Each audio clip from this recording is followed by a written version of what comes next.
I never thought this would be something I would hear from Martin Brundle, but he is backing Lewis Hamilton to produce his biggest comeback yet in 2026, and he's warning the paddock not to count out the 7-time world champion.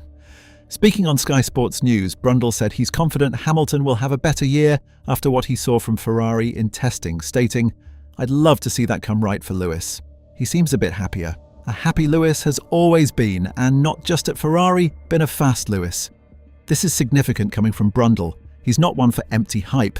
He called Hamilton's 2025 season correctly as a disaster before it happened, and now he's seeing something different.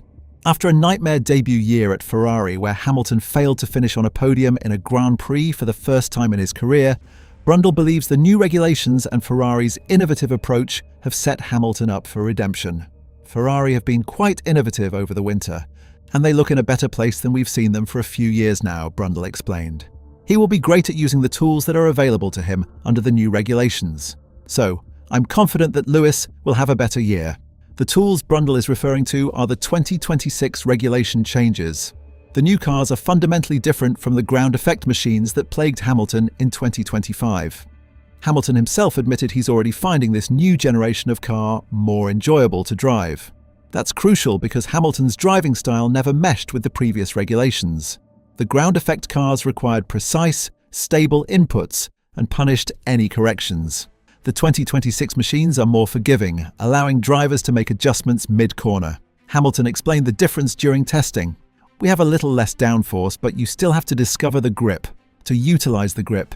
The cars are more fun to drive, to be honest. They're easier to correct, and so you can have snaps and keep it on track, whereas the previous year's cars were just a bit too on edge." Ferrari's testing performance backs up Brundle's optimism. They were the only team to break into the 1-minute, 31-second bracket during Bahrain testing. Charles Leclerc set the fastest lap of the entire pre-season, and Ferrari showed strong straight-line efficiency combined with solid productivity. They completed 440 laps during the Barcelona shakedown alone, demonstrating the reliability that was missing during Hamilton's first year. The innovation Brundle mentioned is visible. Ferrari introduced several intriguing technical concepts during testing, including a new exhaust winglet designed to improve rear diffuser efficiency and help with tyre wear. They even tested a radical rear wing that rotates 180 degrees, though Hamilton only used it for 5 laps. These aren't desperate attempts to fix a broken car. These are the ideas of a team pushing boundaries and thinking creatively about the new regulations. We're working toward 10,000 subscribers. Help us get there by hitting that subscribe button. Hamilton's own comments support Brundle's assessment. He declared that his DNA is in the 2026 Ferrari after spending 8 to 10 months developing it on the simulator. "This is a car that I've been able to be a part of developing on the simulator, and so a bit of my DNA is within it. I'm more connected to this one for sure," Hamilton said during testing. That connection matters. The SF25 was never Hamilton's car.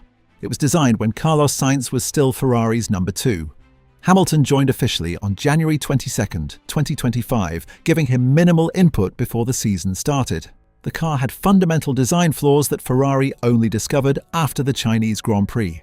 They pulled the plug on development in April and shifted everything to 2026. Hamilton drove a broken car for 8 months while his rivals improved.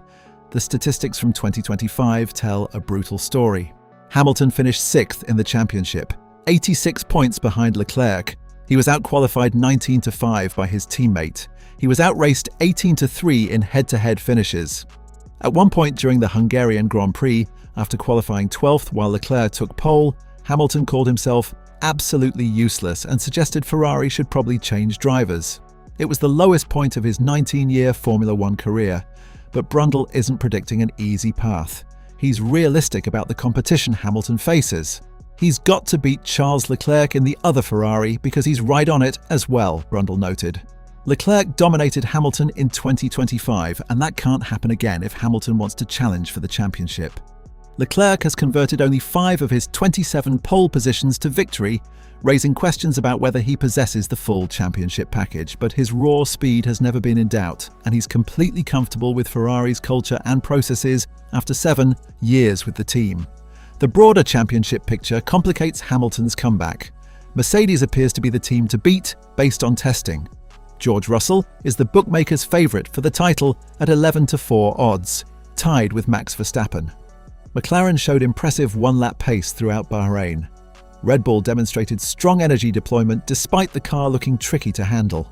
Ferrari sits somewhere between second and fourth best, depending on who you ask. Brundle addressed this directly. There's no clear favourite for the championship, with 4 teams having a strong chance. He specifically praised Mercedes and Ferrari as being in better shape than recent years.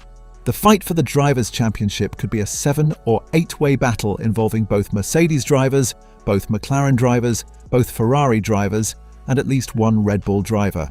But he also highlighted that Russell is now the king of the castle at Mercedes-Benz and completely out of Lewis Hamilton's shadow there. Brundle elaborated on Russell's readiness. "I do think he's ready for it. He's a smart guy. George has got the team around him. Kimi Antonelli will be stronger this year in the other car, but George is completely out of Lewis's shadow there. He did all those years at Williams and then he went to Mercedes when they just stopped dominating, so he's done the hard yards. That creates an interesting dynamic. Hamilton left Mercedes partly because he was tired of fighting with a car that didn't suit him. Russell stayed, adapted, and is now leading a team that appears to have the fastest package. Russell proved himself a match for Hamilton during their time together and then dominated rookie teammate Kimi Antonelli in 2025. If Mercedes dominates and Ferrari is second best, Hamilton will spend 2026 watching his former team win races he could have been part of. That would add another layer of frustration to an already difficult situation. But Brundle sees reasons for optimism, beyond just car performance. He emphasized Hamilton's mental state. A happy Lewis has always been a fast Lewis. Hamilton spent the winter rebuilding mentally and physically. He parted ways with his longtime manager Mark Hines, who has since joined Cadillac. He's working with a new race engineer after Riccardo Adami moved to a role within Ferrari's academy. He did a digital detox, stepping away from social media and public appearances to focus on his conditioning and mental preparation. When he showed up in Bahrain, the difference was visible. He was smiling, engaged, and speaking with genuine enthusiasm about the SF26. The 41-year-old also has motivation. This is realistically one of his final shots at an 8th World Championship. He knows it. Ferrari knows it. The pressure is immense, but Hamilton has thrived under pressure his entire career. 7 titles don't come from crumbling when it matters. His contract with Ferrari runs beyond 2026, but everyone understands that. Championship windows close quickly in Formula One, especially for drivers in their 40s. Ferrari's strategic decision to sacrifice 2025 for 2026 now looks smart. While other teams were chasing marginal gains on cars they'd abandon anyway, Ferrari was laser-focused on the new regulations. They had a full-year head start on development. That shows in the technical innovation Brundle mentioned and in the strong testing performance they've demonstrated. The question is whether Hamilton can extract that performance. His qualifying in 2025 was terrible. George Russell dominated him in their final year together at Mercedes. Leclerc crushed him at Ferrari. If that was age-related decline, no amount of car improvement will help. But if it was regulation-specific, as Hamilton insists, then 2026 could be completely different. Alex Albon suggested the lighter 2026 cars will suit Hamilton's style better than anyone else on the grid. The new machines are 30 kilograms lighter than 2025 cars, changing how they respond to driver inputs. If Albon is right, Hamilton could have a fundamental advantage over rivals who've spent 4 years adapting to heavy ground effect cars. Brundle's track record on predictions adds weight to his assessment. He correctly called Max Verstappen for the 2025 title. He accurately predicted McLaren would win the Constructors' Championship. He identified Oliver Behrman as the standout rookie. When Brundle says he's confident about Hamilton's 2026, it's not baseless optimism. It's an informed opinion from someone who's watched Formula One for decades and knows what championship-caliber performance looks like. But he's also careful not to overpromise. For Hamilton to be in title contention, he is going to need to prove that 2 years of largely poor qualifying performances were caused by something technical rather than some of the 41-year-old's talent having evaded him, Brundle noted in separate Sky Sports commentary. That's the honest assessment. Hamilton needs to prove the last 2 years were an anomaly, not the start of decline.